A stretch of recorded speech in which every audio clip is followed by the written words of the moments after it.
Hello investor, कैसे हैं आप सब लोग। I hope everyone is doing great. आज की जो वीडियो है बहुत इंपॉर्टेंट होने वाली है और जिस पर्टिकुलर कंपनी के बारे में बात करने वाला हूँ उसमें मेरी इन्वेस्टमेंट कितनी है वो आपको भी स्क्रीन पे दिखेगी। और उसके बाद एक्चुअली कंपनी का बिजनेस मॉडल कैसा है और इस कंपनी में मैं क्यों इन्वेस्टेड हूँ, इसके बारे में बहुत सारी चीज़ों के बारे में डिटेल में बात करेंगे। तो दोस्तों, मैं अगर आपको कंपनी का नाम मैं अभी बता देता हूं। अगर आपको लगता है कि कंपनी के नाम से ही आपको मतलब था तो आप वीडियो को अभी स्किप कर सकते हैं और कोई और तरीके का कंटेंट देख सकते हैं।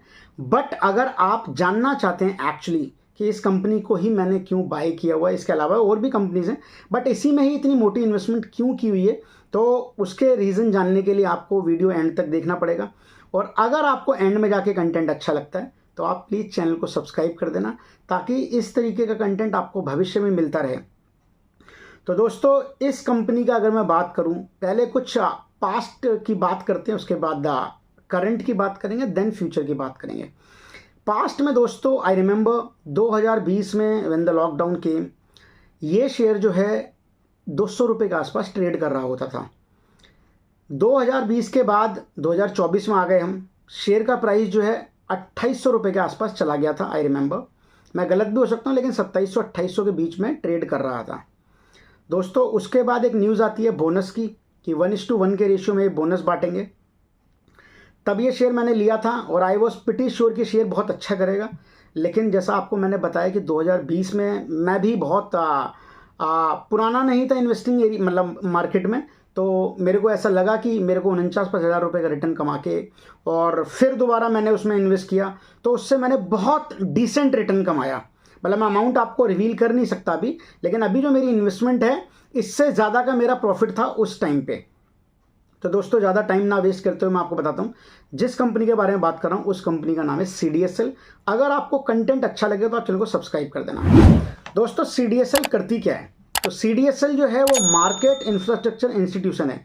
एक इंस्टीट्यूशन है जो कैपिटल मार्केट स्ट्रक्चर का पार्ट है और ये जो सर्विस है वो प्रोवाइड करता है ऑल मार्केट पार्टिसिपेंट्स को, जिसमें एक्सचेंजेस होते हैं, जिसमें BSE हो गया जैसे, उसके बाद क्लियरिंग कॉरपोरेशन हो गए, डिपॉजिटरी पार्टिसिपेंट्स हो गए, इशूअर्स एंड इन्वेस्टर्स हो गए। दोस्तों, हम बात कर लेते हैं इशूअर क्या होता है।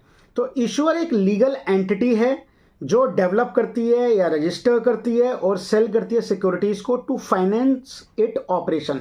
मतलब अपने ऑपरेशंस को फाइनेंस करने के लिए या तो वो डेवलप करेगी कुछ, या वो रजिस्टर करेगी, या फिर वो सिक्योरिटीज़ को सेल करेगी। उसको इशूअर्स बोलते हैं दोस्तों। इशूअर्स जो हैं वो कॉरपोरेशन भी हो सकते हैं, इन्वेस्टमेंट ट्रस्ट भी हो सकता है, डोमेस्टिक और फॉरेन गवर्नमेंट भी हो सकती है फ्रेंड्स। अब हम बात करेंगे CDSL जो है वो फैसिलिटेटर है for holding securities in dematerialised form and enabler for securities transaction. दोस्तों, पहले जब आप शेयर खरीदते थे तो आपको वो फिजिकल फॉर्म में मिलता था। अब उसको क्या है, डीमेट फॉर्म में रखना पड़ता है। अभी कुछ समय बाद इसकी कुछ मैंडेट कंडीशंस भी आएंगी। तो आपको जब वो डीमेट फॉर्म में रखना पड़ता है तो वो जो डीमेट फॉर्म होता है उसमें जो रखती है दैट इज CDSL। तो CDSL आपके शेयर्स को, आप जैसे डिपॉजिटरी पार्टिसिपेंट्स की बात कर लेते हैं। पहले क्या होता है दोस्तों, आपने अपना डीमेट अकाउंट खुलवाया होगा, अगर आपको शेयर मार्केट में कुछ बाय सेल करना है इक्विटीज़ में, तो आप जैसे ग्रो हो गया, एंजल वन हो गया, अप स्टॉक्स हो गया, उसके बाद ज़ीरोधा हो गया, आपने वहाँ पे अपना अकाउंट खुलवाया। तो जब वो अकाउंट ओपन होता है तो जो आपका शेयर है वो CDSL, जैसे आपने KYC फॉर्म वगैरह डिटेल वगैरह भरी, तो जब आप कुछ शेयर बाय करते हैं तो वो जो शेयर है जब आपने बाय किया है तो उसको जो वो जमा होता है, जो उसकी डिटेलिंग होती है, वो CDSL करता है दोस्तों। तो आपको ये समझना चाहिए कि इस तरीके की कंपनी, क्योंकि शेयर बाय और सेल करना इक्विटीज़ में, डिलीवरीज में बंद नहीं होने वाला है। उसका बहुत बड़ा रीज़न अब मैं आपको बताता हूँ क्या है। दोस्तों, अगर मैं डीमेट अकाउंट की बात करूँ, अभी 2010 में जो डीमेट अकाउंट थे उनका अकाउंट था 1,90,00,000। मतलब ये थोड़ा बहुत ऊपर अप्रॉक्स फिगर बता रहा हूँ, 1,90,00,000। 2011 में फिगर हो गई 2 करोड़, 2012 में फिगर हो गई 2,10,00,000। उसके बाद 2013 में फिगर हो गई 2,20,00,000। उसके बाद 2014 में फिगर हो गई 2,30,00,000। 2014 तक तो ये चलता रहा कि 2,30,00,000 की फिगर हो गई। उसके बाद दोस्तों आता है कोरोना काल। कोरोना काल में लोगों को ये लगा कि शेयर मार्केट से अच्छा पैसा कमाने मतलब का एक तरीका है। और आप ये देखेंगे कि 2014 में जो करोड़ 30 लाख अकाउंट्स थे, नाउ इट बिकेम 5.5 करोड़। ठीक है, उसके बाद 2021 में ये 9 करोड़ हो गए, फिर ये 2022 में 11 करोड़ हो गए, उसके बाद 2023 में 12 करोड़ 30 लाख हो गए, और प्रेजेंट में अगर हम बात करें तो ये 17 करोड़ डीमैट अकाउंट हैं दोस्तों। तो आप डीमैट अकाउंट का साइज देख रहे हैं कैसे बढ़ रहा है। 2010 से 2014 तक धीरे धीरे हो रहा था, लेकिन जब लॉकडाउन आया तो लोगों को ऐसा लगा कि जॉब जा रही है लोगों की, तो लोगों को घर बैठे ऐसा लगा कि आप शेयर मार्केट में इन्वेस्ट कर सकते हैं, और वहाँ से जो है डीमैट अकाउंट बढ़ने चालू हुए। तो पहला तो ये पॉजिटिव है कि डीमैट अकाउंट बढ़ रहे हैं। दूसरा जो आपका ये है कि ये सिक्योरिटीज़ किस किस तरीके की उनमें डील करते हैं, तो इक्विटीज़ है, डिवेंचर है, बॉन्ड्स हैं, यूनिट्स ऑफ म्यूचुअल फंड हैं, सर्टिफिकेट्स ऑफ डिपॉजिट्स हैं, कमर्शियल पेपर हैं, ट्रेजरी बिल्स हैं, अदर्स हैं, बहुत सारी ऐसी चीज़ें। उसके बाद जो इनकी अदर सर्विसेज हैं उसमें ई वोटिंग है, एम वोटिंग है, और ई लॉकर फैसिलिटीज़ है, ये सारी भी ये देते हैं दोस्तों। मैं कुछ इंपॉर्टेंट फैक्ट्स की बात करूँगा। तो इन्होंने जो है बोनस जब अनाउंस किया था तो वो जुलाई में किया था 2024 में, जब उसकी एक्स डेट थी वो 23 अगस्त 2024 थी।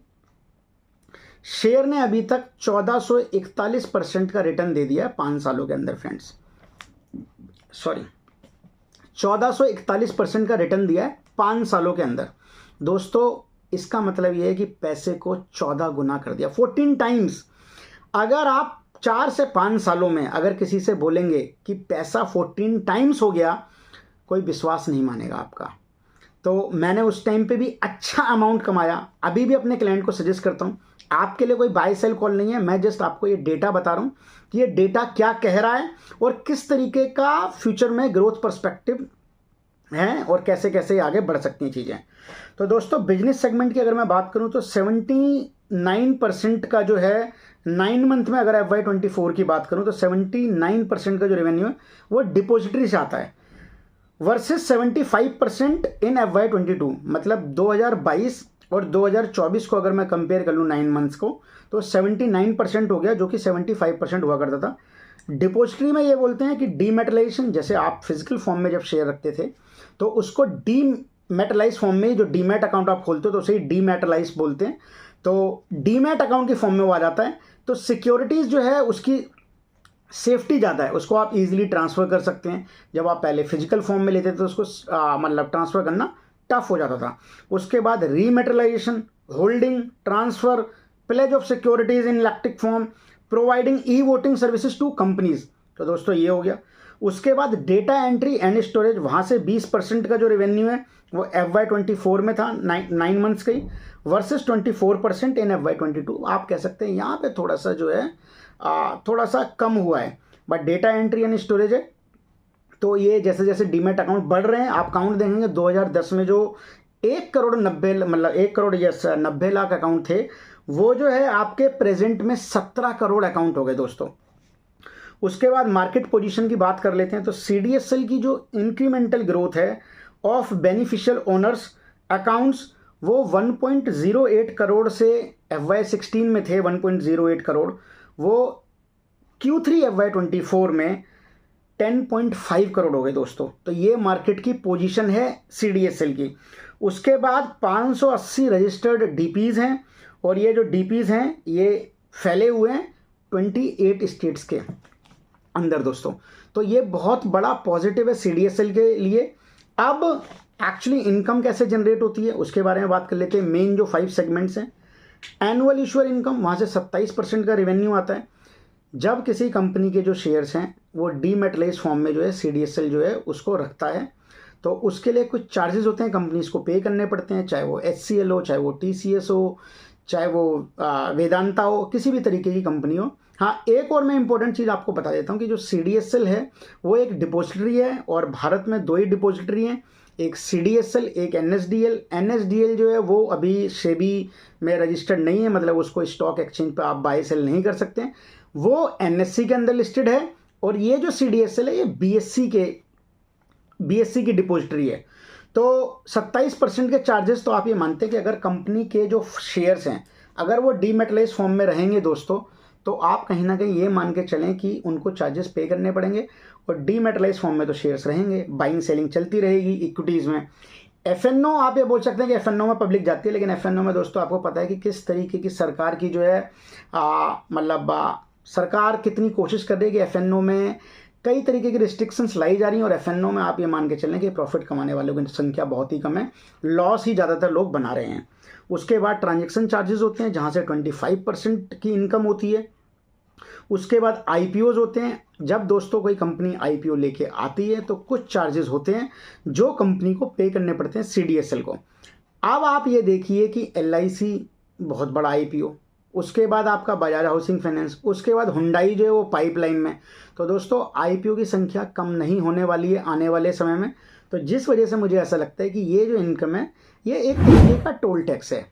कंपनियां आईपीओ लेके आएंगी, सीडीएसएल को पैसा जाएगा। शेयर जो है जब आप इक्विटीज़ में खरीदोगे तो उसको सेल भी करोगे, जब सेल करोगे तो डीपी चार्जेस लगेंगे, वो सीडीएसएल को जाएगा।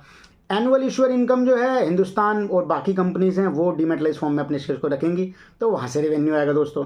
उसके बाद केवाईसी, जब आप डीमेट अकाउंट ओपन करवाते हैं तो आपको केवाईसी करनी पड़ती है, तो उसके कुछ चार्जेस होते हैं जो सीडीएसएल को जो है आपको पे करने पड़ते हैं। उसके बाद अदर इनकम है, उसमें इन्वेस्टमेंट इनकम है, कैश चार्जेस हैं, उसके बाद ई वोटिंग इनकम है जहां से 17% का मतलब इनकम रेवेन्यू वहां से आता है।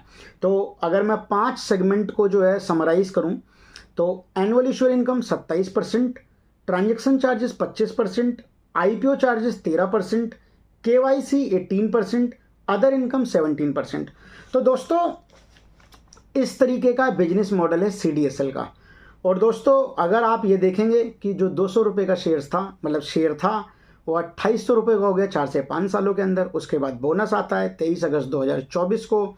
उसके बाद शेयर जो है 1350 के आसपास चला जाता है। उसके बाद वो शेयर दोबारा 1600 को टच कर देता है। तो आप 23 अगस्त के बाद अगर देखेंगे तो इस टाइम पे हम बैठे हुए हैं, आई थिंक आज डेट जो है वो 16 अक्टूबर है। तो आप ये कह सकते हैं 2 महीने में जो है 1358 का शेयर दोबारा 1600 पे आ गया है।